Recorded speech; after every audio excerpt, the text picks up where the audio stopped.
Football all time గ్రేట్లలో ఒకడైన messy 3 రోజుల భారత పర్యటన విజయవంతంగా ముగిసింది. గ్రేటెస్ట్ ఆఫ్ ఆల్ టైమ్ టూర్లో భాగంగా 4 నగరాలు కలకత్తా, హైదరాబాద్, ముంబై, ఢిల్లీలలో అతని ఈవెంట్లు జరిగాయి.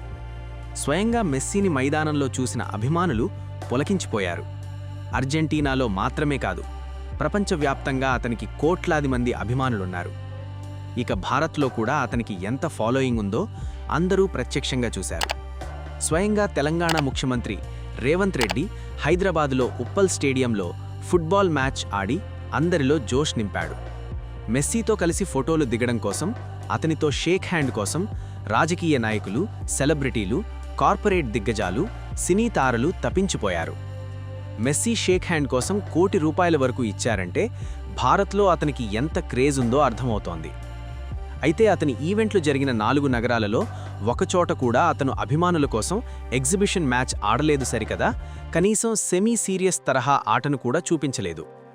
టీషర్టు, ట్రాక్తో ఏదో పార్కులో జాగింగ్కి వెళుతూ తన వద్దకు వచ్చిన బంతిని అవతలవారికి ఇచ్చినట్లుగా పాస్లు మాత్రమే అందించాడు. కొద్దిగానైనా అతను మైదానంలో చురుగ్గా పరిగెత్తుతూ ఆడినట్లుగా కనిపించలేదు. ఫోటో సెషన్, మైదానంలో అభిమానులకు చేతులు ఊప్పడం, కొన్ని కిక్కులకు మాత్రమే మెస్సీ పరిమితమయ్యాడు. దీనికి బలమైన కారణముంది. తన ఆటకు ఆయువు పట్టులాంటి ఎడమ పాదానికి అతను బీమా చేయించుకున్నాడు. ఆ బీమా విలువ అక్షరాల $900 మిలియన్, అంటే భారత కరెన్సీలో సుమారు 8,000 కోట్ల రూపాయలు. మ్యాచ్ ఆడుతూ మైదానంలో అతని పాదానికి గాయమైతే ఆ బీమా సంస్థ బాధ్యత తీసుకుంటుంది.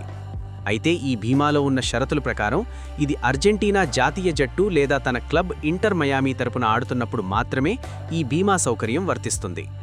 సరదాగానైనా సరే మరో చోట ఎక్కడైనా ఆడుతూ పొరపాటున గాయమైతే ఈ ఇన్సూరెన్స్ వర్తించకపోగా న్యాయపరమైన చిక్కులు కూడా ఎదురవుతాయి. భారత లాంటి చోట ఏదైనా అనూహ్యమైన పరిణామం జరిగి మైదానంలో ఫుట్బాల్ ఆడేటప్పుడు గాయపడే ప్రమాదం ఉంటుంది కాబట్టి మెస్సీ అలాంటి సాహసం చేయలేదు. అభిమానులకు కేవలం చేతులతో సైగులు చేయడం లాంటి పైపై హడావిడితో అతను భారత పర్యటన ముగించాడు. ఒకప్పుడు బాస్కెట్బాల్ దిగ్గజం మైకేల్ జార్డాన్కు కూడా కెరియర్ ఆరంభంలో ఇలాంటి సమస్యే వచ్చింది. అయితే తర్వాతి రోజుల్లో కాంట్రాక్ట్ పునరుద్ధరణ చేసుకునే సమయానికి సూపర్ స్టార్గా మారిపోయిన అతను తనకు అనుకూలంగా ఒక క్లాజ్ను అందులో చేర్పించాడు.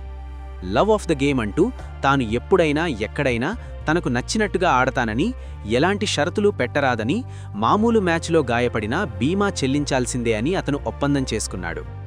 నిజానికి మెస్సీ లాంటి దిగ్గజ ఫుట్బాల్ ఆటగాడికి బీమా కంపెనీలు షరతులు పెట్టడం విచిత్రకరమైన విషయమే. డిగో మారడోనో లాంటి గొప్ప ఫుట్బాల్ ఆటగాడి తర్వాత అర్జెంటీనాకు వరల్డ్ కప్ అందించిన ఘనత మెస్సీకే దక్కుతుంది.